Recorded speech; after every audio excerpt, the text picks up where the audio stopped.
Bonjour et bienvenue sur la chaîne Model Rail. Dans cette vidéo, nous allons revenir sur l'exposition Loire Modélisme que le club organisait le 30 octobre dernier à la Bourse du Travail de Saint-Étienne. C'est la première exposition multimodélisme organisée par le club et nous avions pu réunir différents modélistes ligériens afin qu'ils puissent montrer au public leurs réalisations. Donc ça allait du bateau à l'avion, en passant par le train et des dioramas et un peu de Lego et briques. Bon visionnage. Nous voici avec donc Jean-Paul Girard des Voiles Magiques de l'étang de Savigneux. Donc il va nous présenter un petit peu l'association Voiles Magiques et ce qu'ils font, ce qu'ils nous ont ramené aussi à Loire Modélisme aujourd'hui. Voilà, donc là, on a le France. Je vais te l'allumer si tu veux.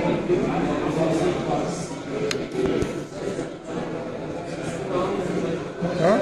Donc j'ai le France que j'ai fait en 3 ans et demi, à 3 heures de travail par jour à peu près.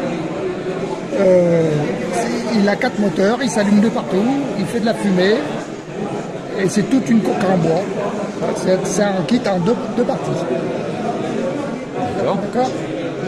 Et j'ai vu d'autres bateaux, tu peux nous en dire un petit mot de ce qui a été ramené? Oui.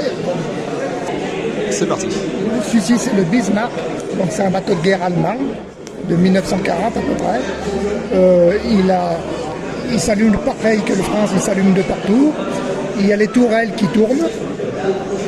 Il fait de la fumée et il a 2 moteurs. Donc ça pareil c'est une coque en bois, hein. C'est tout du bois. Ça navigue super bien en l'état.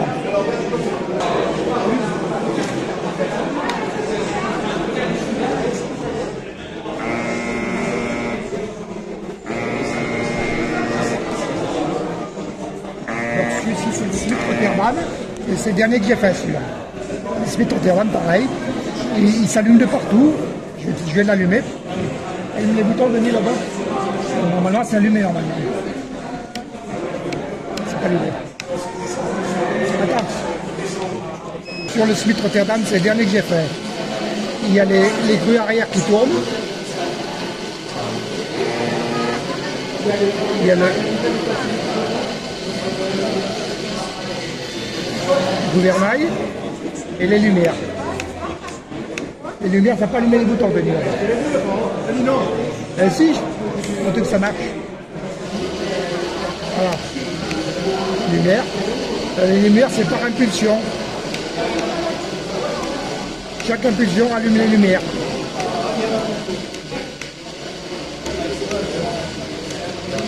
Là, c'est tout allumé.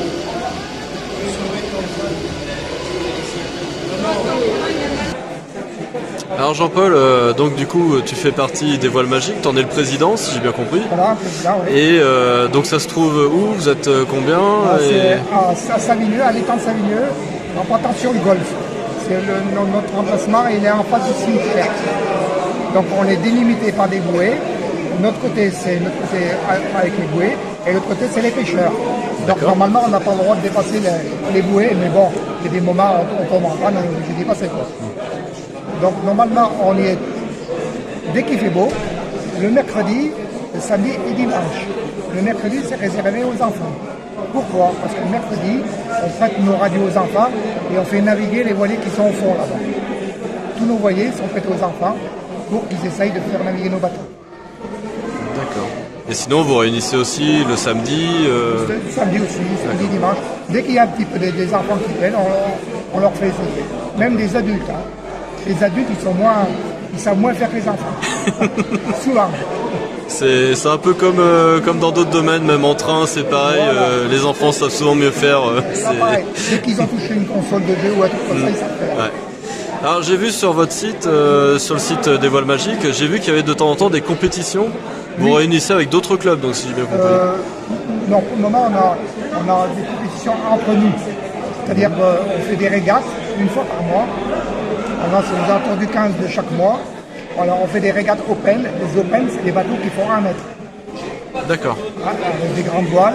Et les micro-magiques, c'est des bateaux qui font 50 cm. On les a offerts. D'accord.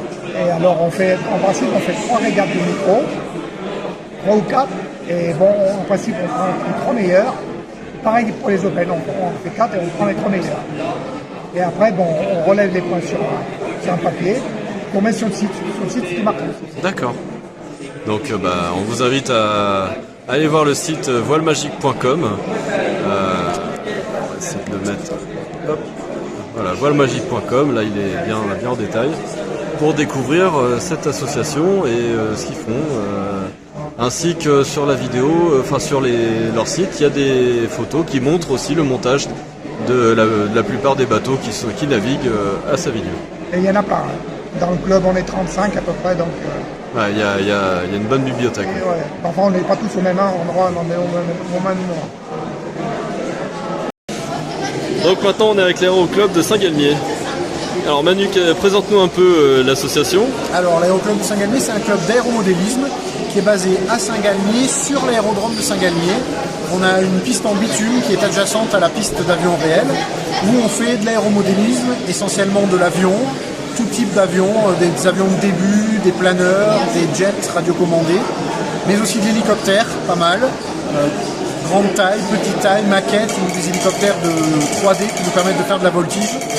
Et quand il fait mauvais, qu'il y a un peu trop de vent ou que le temps est trop gris, on fait aussi de la voiture. On s'est fait une petite piste stable pour faire de la voiture tout terrain. Alors présente-nous un peu ce que le club de Saint-Galmier nous a ramené, alors l'aéroclub. Alors on commence sur la gauche, on a un SR-22, c'est un petit avion civil qui est en polystyrène, qui est un avion, on va dire, de début. On peut acheter ce genre d'avion dans le magasin, ils sont tout prêts, tout équipés, tout monté, tout réglé, et en sortie de boîte, dès qu'on a chargé la queue, on peut aller voler avec. C'est donc un modèle électrique, ça fait à peu près 1,20 m d'envergure, c'est facile à transporter et à démonter, et ça permet de bien s'initier à l'aéromodélisme en ayant des avions qui ressemblent à des avions grandeur assez sympas. D'accord, effectivement, voilà. C'est intéressant pour débuter. Exactement. Juste à côté, vous avez un buggy 1/8, donc ça, comme je vous l'ai expliqué, quand il fait mauvais et qu'il y a trop de vent, on se met aux voitures pour pouvoir profiter toujours de la passion du modélisme. Donc le buggy 1/8, c'est un peu la catégorie F1 de tout ce qui est modélisme radiocommandé voiture. C'est des machines qui sont 4 roues motrices avec moteur électrique, des réglages de partout et qui sont des véritables bombes capables de faire des sauts de plusieurs mètres de haut ou de long sur des pistes en terre. Très sympa, ça permet à plusieurs, en ayant des machines assez résistantes, de profiter du mauvais temps et de profiter de l'espace en terre qu'on a à l'aérodrome de Saint-Galmier. D'accord, et à côté je vois qu'il y a un autre véhicule beaucoup plus gros là. Alors c'est presque la même chose, c'est un 1/5. En réalité c'est la même chose que le buggy, on a simplement mis une carrosserie un peu différente dessus et l'échelle est beaucoup plus grosse. Ça permet d'avoir un véhicule qui a beaucoup de poids et qui est assez sympa à manager comme une vraie voiture. Le freinage est beaucoup plus délicat, c'est un peu moins efficace que les buggy, mais c'est beaucoup plus joueur, beaucoup plus fun, et ça va très bien sur les pistes en terre aussi qu'on a là-bas.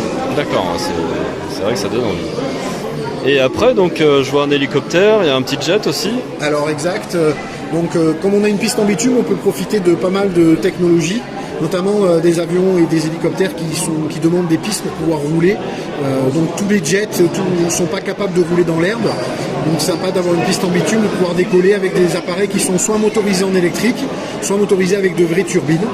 Et pour ceux qui veulent aller encore un petit peu plus loin dans la compétence de pilotage, il y a l'hélicoptère. Soit l'hélicoptère qu'on appelle 3D, donc qui est fait pour faire de la voltige dans tous les sens, soit ces hélicoptères comme vous voyez là, qui sont faits pour faire de la maquette volante. On essaye de pousser le détail au maximum de ce que nous autorise le poids en vol, pour qu'on puisse voler. Donc des machines comme ça qui font 1,50 m, 2 m, 3 mètres de diamètre au top. Donc toujours pour l'aéromodèle, on passe à Michel maintenant qui va nous expliquer ses maquettes à lui. Qu'est-ce qu'il nous a ramené? Alors ça, c'est des maquettes que j'ai fabriquées personnellement de A à Z en partant d'un plan qu'on voit sur les tables. Donc je récupère ces plans sur internet et je les adapte pour réussir à faire des avions avec des caractéristiques de vol assez faciles à maîtriser, on va dire. Donc c'est des kits complètement construits, c'est pas des modèles achetés. D'accord. Donc je vois du bois, de la résine, c'est le matériel de base en fait. C'est essentiellement du bois. Celui du fond, c'est un moule de Spitfire en résine. Pourquoi la résine? Parce que c'est un fuselage qui n'a aucune partie plane et en balsa c'est très complexe à faire. D'accord.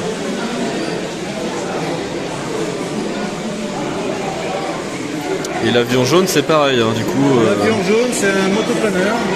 C'est un avion très très léger. c'est Fournier qui avait lancé une série d'avions comme ça. Plan aussi récupéré sur internet. D'accord. Et c'est pareil, j'ai agrandi le plan pour le réaliser. Il fait 1m40 d'envergure pour 400 et quelques grammes. Ah oui. Très très léger. Alors, toujours à l'aéromodélisme de Saint-Galmier. Donc maintenant, on a Daniel qui va nous expliquer ce qu'il fait et ce qu'il aime bien faire. Il se de ma gueule d'abord. Alors, je vois un drone et en dessous, un hélicoptère. Un hélicoptère, oui. Alors, présente-nous un petit peu les bestioles. Donc, le drone, c'est un drone à 6 moteurs de la marque Unique. C'est le modèle Typhoon H. Alors, on recommence alors. donc la télécommande. Donc, la télécommande, donc spécifique au drone. D'accord. C'est la seule spécification pour ce type de drone. Donc ensuite, donc là en dessous, c'est un hélicoptère de la marque Line. C'est un T-Rex 700 Nitro. Voilà. D'accord. Et d'où t'es venu, toi, la passion de faire voler des choses comme ça?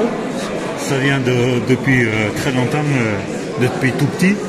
Mais l'hélico, j'en fais depuis maintenant 6 ans, 6-7 ans. Ouais. Voilà. Mais j'ai commencé par l'avion, comme beaucoup de monde d'ailleurs. J'avais arrêté, puis j'ai repris. Voilà.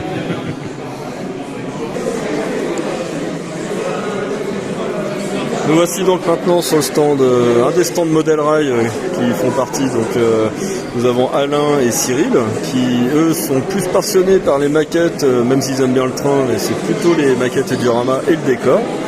Donc ils vont nous présenter un peu aussi. Donc Cyril, explique-nous un petit peu tes dioramas, parce que pourquoi tu aimes bien faire ça et puis pourquoi tu les fais tout simplement, et c'est ce que c'est intéressant de nous les partager.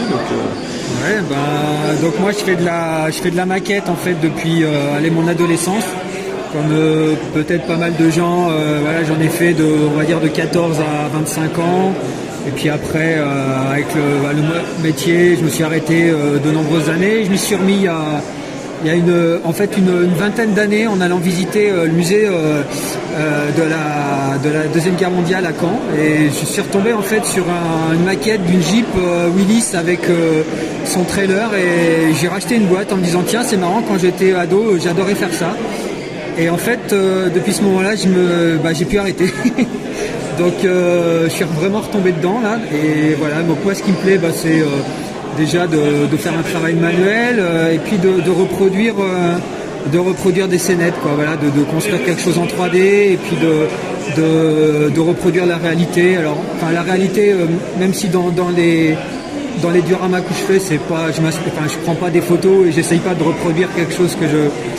Alors tu nous parlais de réalité, tu cherches pas forcément à reproduire, c'est une ambiance sûrement que tu veux reproduire. Voilà, c'est ça, c'est une ambiance, et puis c'est le fait surtout de créer quelque chose sorti de mon imagination, quoi. Pour moi c'est vraiment ça. Le modélisme, c'est un peu de la relaxation, une introspection, enfin voilà, c'est un moment que je prends pour moi, et voilà, et j'y passe la plupart de mes temps libres et mes loisirs. D'accord. Alors Alain, donc présente-nous un petit peu tes dioramas et qu'est-ce qui te passionne de les faire, puis de nous montrer tout ça en fait. C'est de mélanger un peu les genres en faisant de l'humour sur des petites scénettes. Donc, je vois qu'il y a pas mal d'humour sur tes scénettes. C'est le principe globalement à chaque fois, oui.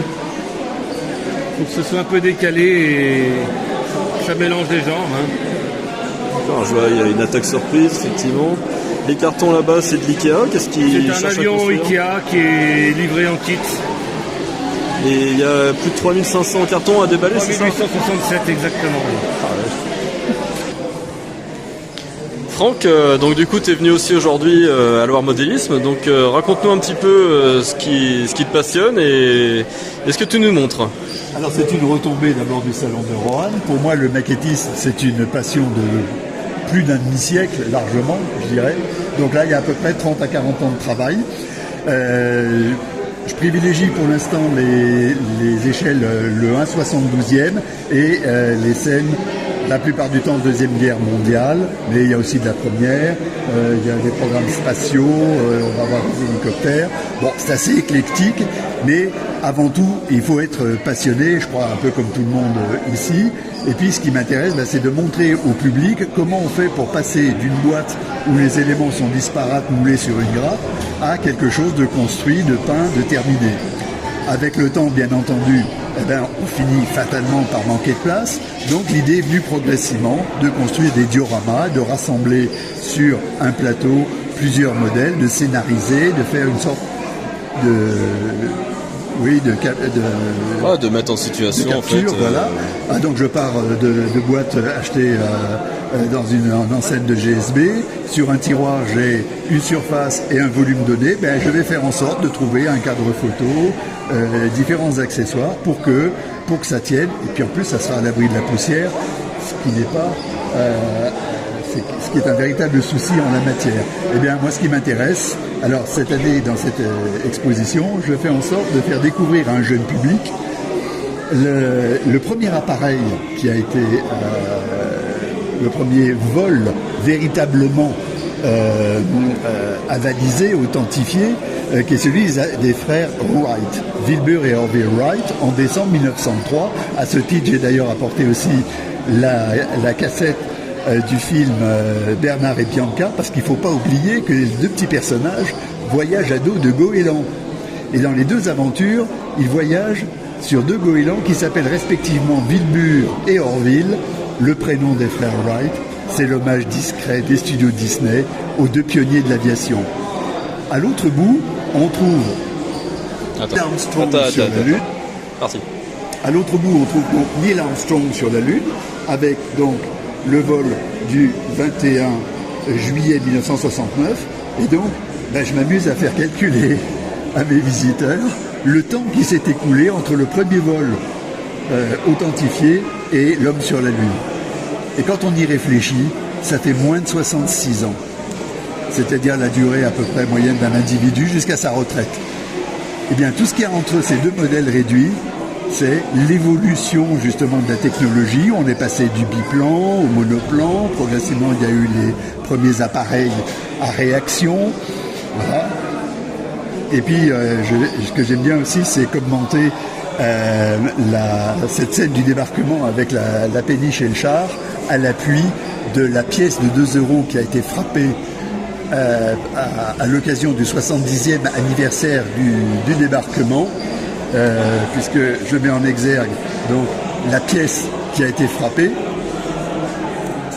et que je montre donc agrandie parce que dessus figure un nombre important d'éléments. On voit styliser la péniche avec le char Sherman, le canon, la porte qui est en train de s'abaisser. Au milieu, on trouve le jeu des empreintes des chaussures des soldats américains, britanniques, canadiens. Et en dessous, la mer qui commence à remonter. Et les deux vers de Paul Verlaine, les sanglots longs des violons de l'automne bercent mon cœur d'une langueur monotone, c'est-à-dire le message adressé à la résistance française pour lancer une vague de destruction destinée à empêcher l'arrivée des renforts allemands. Petit détour par l'histoire avec donc cette collection britannique, une galerie de personnages. On retrouve notre Napoléon, Richard Cœur de Lion, qui fut si peu roi, si peu anglais, d'après les dires de ses compatriotes. Première révolution anglaise, Cromwell envoyant Charles Ier à l'échafaud, Jeanne d'Arc, le prince noir, Henri VIII d'Angleterre, à l'origine du mythe du comte de Barbe Bleue, et les 3 derniers personnages qui sont les gardes, les trompettes de la garde et le beef eater de la Tour de Londres. Petit clin d'œil en passant à James Bond, avec Nelly dans le film On ne vit que 2 fois. Un détour par notre ami Léonard de Vinci, avec une bonne partie de ses inventions qui n'ont jamais fonctionné, mais où il avait quand même déjà établi un certain nombre de principes, par exemple la voilure tournante, ancêtre de l'hélicoptère, et puis qui n'a pas construit à un moment ou à un autre sa voiture de pompier. Ça fait toujours rêver les gosses, y compris les grands.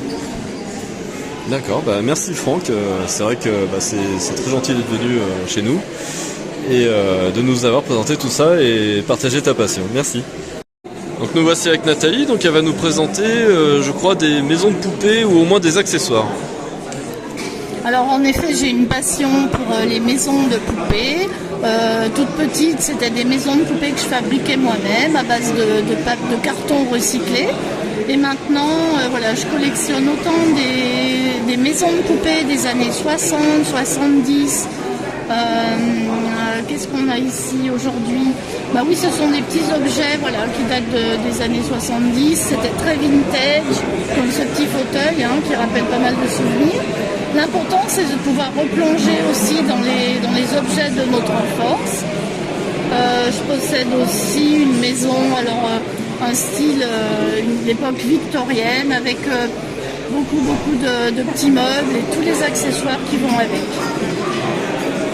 Alors Bernard, ça fait plaisir de te revoir, tu étais venu à Model Rail au mois de janvier. Donc là du coup tu es quand même à Loire Modélisme aussi, parce qu'effectivement on avait demandé au CMFR s'ils pouvaient animer un petit circuit de train pour compléter la variété en modélisme. Donc explique-nous un peu ce que vous avez ramené. Donc on n'a pas pu amener un réseau pour un problème de logistique et de place et de temps. Donc on a ramené une partie de réseau en fait. Donc ça représente la gare avec la ville qui va juste devant la gare et un lotissement qui est un peu plus haut, plus récent. Donc c'est des maquettes du commerce, beaucoup de Falaire, Volmer, un lot qu'on avait racheté. Et les maquettes des immeubles modernes, c'est plus des immeubles d'architectes. Et un tramway qui fait un petit va-et-vient de manière classique avec une petite temporisation. Toutes les rues ont été gravées, par contre, dans des ponts. C'est gravé à la main, donc elle est patinée. Donc ça nous a pris quand même pas mal de temps.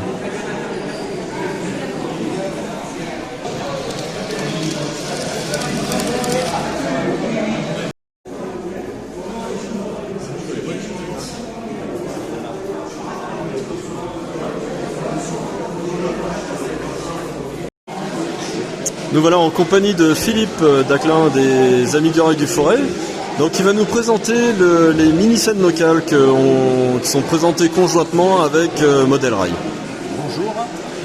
Donc vous avez devant vous les mini-scènes locales. Donc mini-scènes locales, ce sont des modules de dimension totalement libre, de décor totalement libre. Il suffit de respecter un petit cahier des charges que je vous présente là, qui est téléchargeable sur les sites web de Model Rail et des Amis du Rail du Forêt.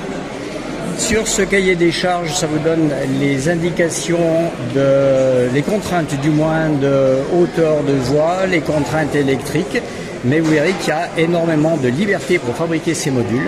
Et une fois que vos modules sont fabriqués, eh bien, lors de prochaines expositions, vous pourrez les intégrer comme ces deux modules qui sont présentés là, à la suite de ceci, pour faire un grand réseau modulaire.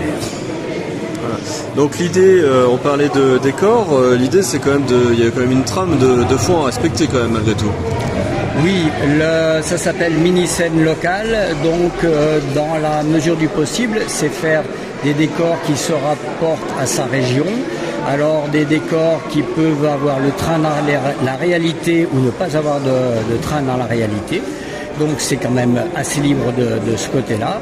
Et par exemple, comme sur le module des Rambert, le train est simplement un élément de jonction entre les différents modules. Et le module Rambert, les voies sont cachées. Dans le module Terre Noire, les voies sont visibles. Voilà. Mais c'est quand même relativement libre au niveau du décor, au niveau de la qualité de la finition non plus. Il ne faut pas croire que si un module n'est pas très bien fini, il ne sera pas accepté pour être intégré au réseau. Voilà, oui, ça s'adresse à tout niveau, du moment qu'on peut reconnaître un endroit éventuellement. Voilà, éventuellement reconnaître un endroit, mais c'est suivant la qualité du modéliste, pardon. Voilà. Ah, merci Philippe. Enfin, à l'exposition, donc on pouvait voir aussi ces maquettes en Lego technique, ainsi qu'un train en briques de construction que les enfants d'ailleurs pouvaient manipuler et jouer avec la télécommande.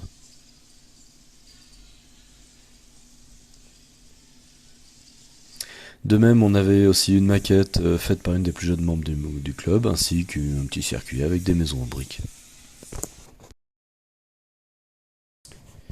Voilà donc ce que l'on pouvait retrouver à l'exposition Loire Modélisme cette année à Saint-Étienne.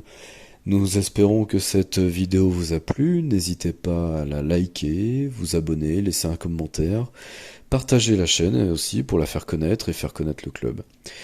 Pour l'heure, il est temps donc pour le club de se reconcentrer sur du train surtout, parce que l'exposition Model Rail Mini approche. Elle aura lieu le 22 janvier à Saint-Étienne, donc toujours à la Bourse du Travail. Nous vous attendons très nombreux.